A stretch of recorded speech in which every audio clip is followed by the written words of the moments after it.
Hi, my name is Michael Dell. I'm a Ganawage Rono living with special needs. When I was interviewed, I had an idea for a show for people from Ganawage living with disabilities. Today is the start of that show, Walk in My World.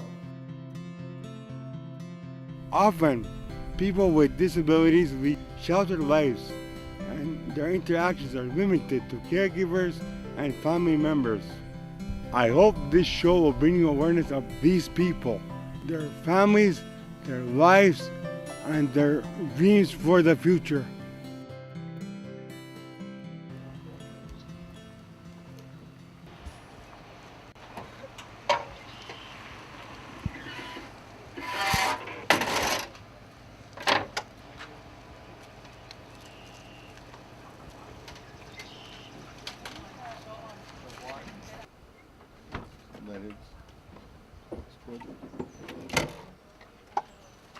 What's your foot?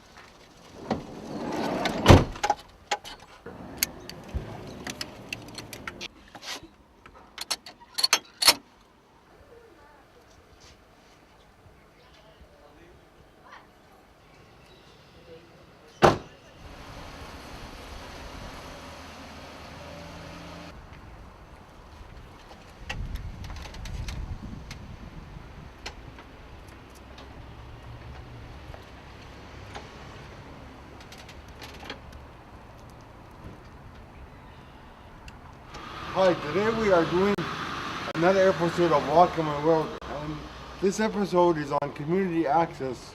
We're here at our local bank at the service complex, and although there is a ramp and handicapped parking spaces, there is not an automatic door to get into the bank, so you have to bring somebody with you.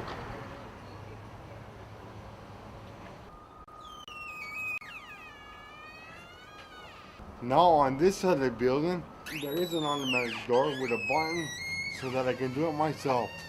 Let me show you what I mean.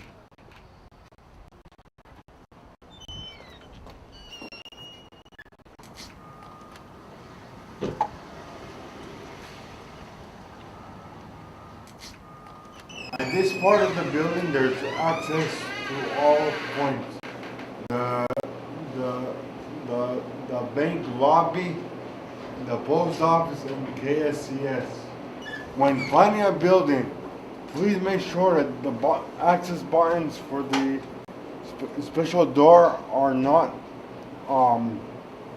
at the same point where you open the door and it's going to hit the person. For this door to open properly, it should be opening inward, not outward. Okay, we are here at the post office area of the service complex. It is nice that where I am, it's wide, but for instance, my box number is all the way down here, so I would have to reach all the way down. So it is important that boxes for disabled people are very high and accessible where they can get at them. I'm sitting here in this parking space to prove a point. If I was coming in to use the service complex facilities in any way and somebody was parked that shouldn't be parked there, that would mean that it would deny me access into the building. So you have to have an approved parking permit in order to park in these places. Otherwise, the peacekeepers may be catching up with you.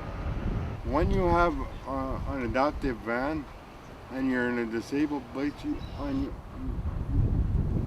your parking, you need 3 meters for the adaptive ramp to come down.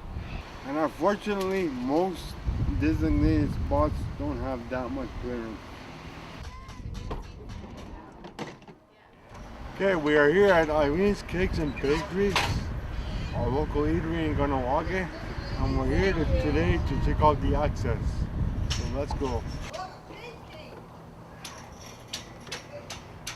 So here I am At there is a ramp, but there's no access unless somebody opens the door for me. Unfortunately, also, there's no real place for me to turn. The stairs is right here, and there's no real place to go and turn safely. When you're disabled like I am, you always try to be independent as possible. But as we've seen so far, without bringing somebody to all these places to help you, then how can I be independent as possible?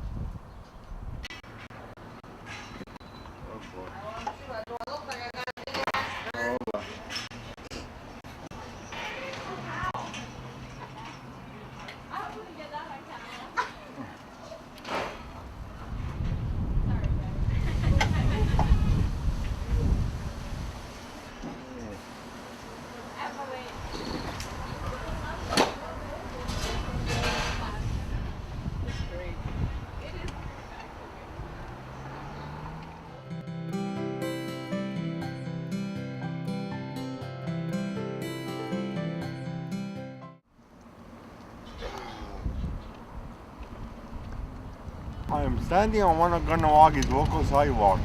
Because of the width of my chair, it is extra wide to accommodate me.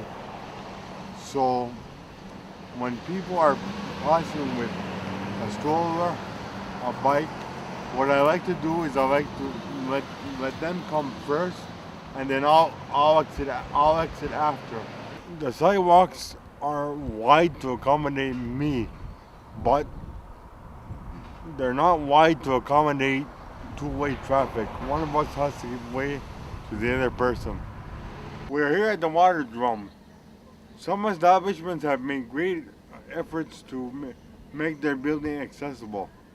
Although the water drum does not have an automatic door, it gives me great mobility to turn my wheelchair around on this ramp.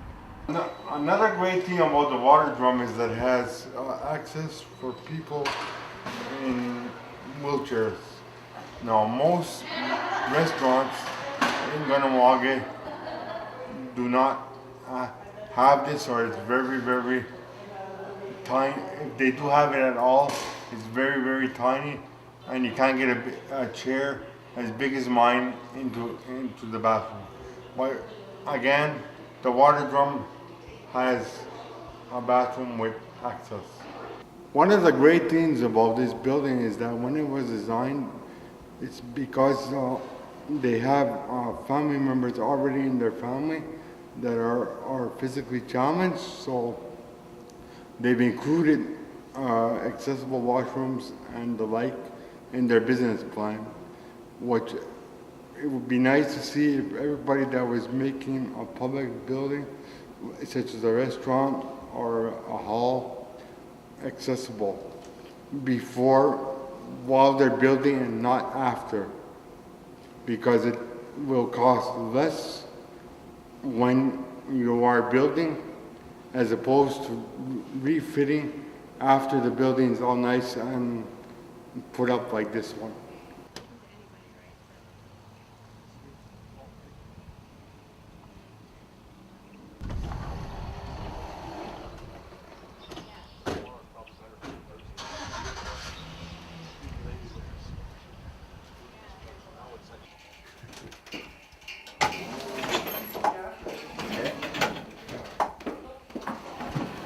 Oh, that is Not the most.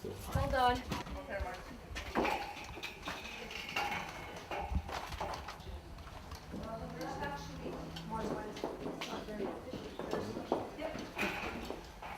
Sorry.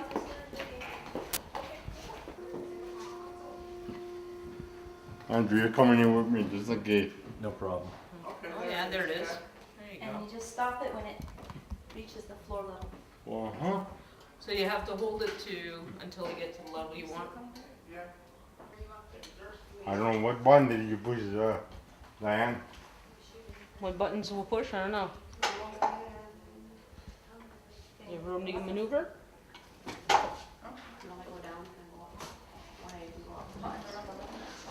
You can go up where? It's up to- right here.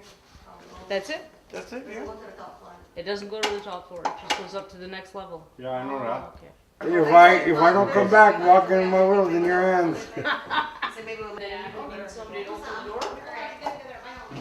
Oh, okay, so if he pushes his chair, it opens, but it doesn't stay open. Doesn't stay. Okay.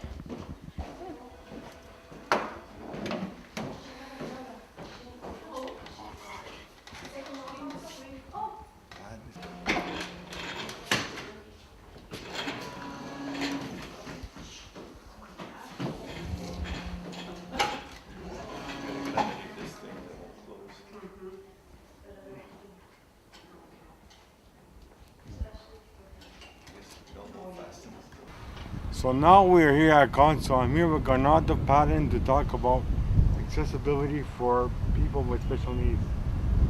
Welcome and thank you for joining us. Yeah. So I wanted to just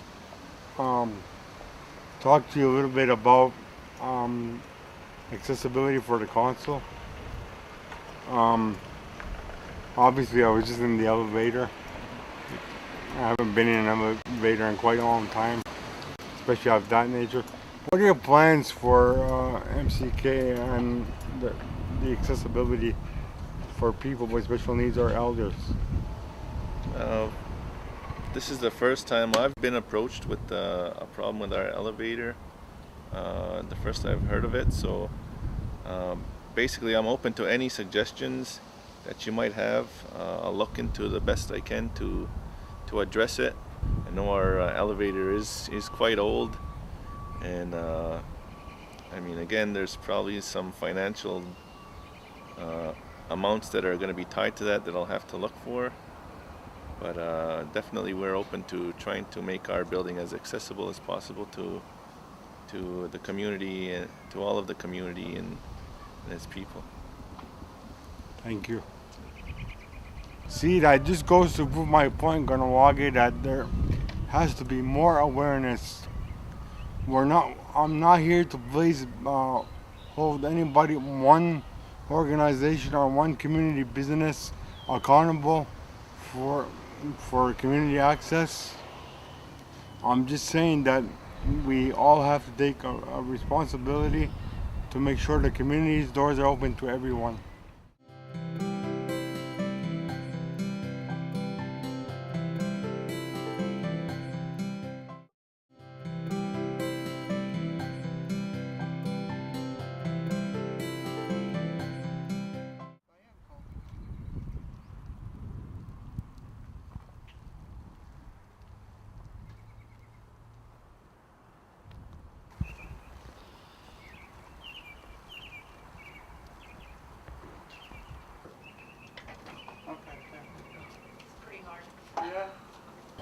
So here I am going down the hall.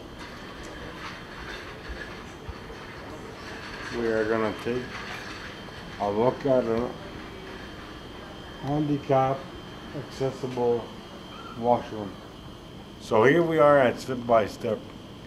As you can see, there's wide hallways, but now let's go on a different angle and show you an adapted washroom.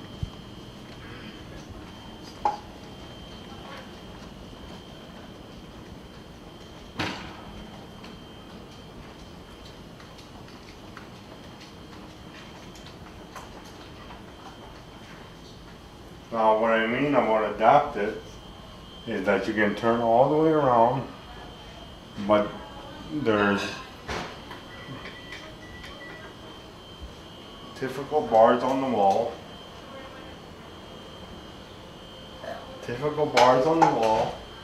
And an accessible special raised toilet, so that if anybody has difficulty getting on and off the toilet, it's not like you're sitting on the floor, and you can actually get off and on by yourself. I would rate the accommodations for people with disabilities excellent here at Step by Step.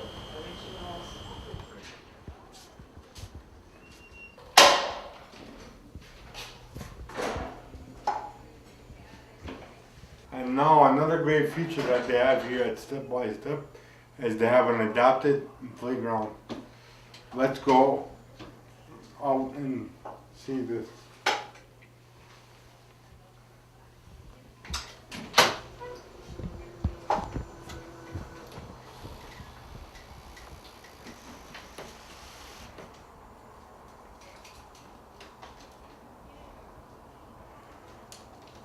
Wow, I wish they had all this when I was a kid. Look at the slides and look how easy it is to get around here. No barriers at all. Well, Ganawage, we've come to the end of our day here of taking you around Ganawage and showing you what's accessible and what's not. Like I said before, this episode of Walk in My World was not to place blame on any particular organization or any member of the community of Ganawage, but just to educate the community at large on what it is to be disabled and have to go around Ganawage and face the challenges that we do every day. My hope is that for the community of Ganawage, I would like it to be inclusive instead of exclusive. If you have any questions, you can reach me at walkinmyworld@yahoo.ca. We would really like to hear from you. Until next time, Ona.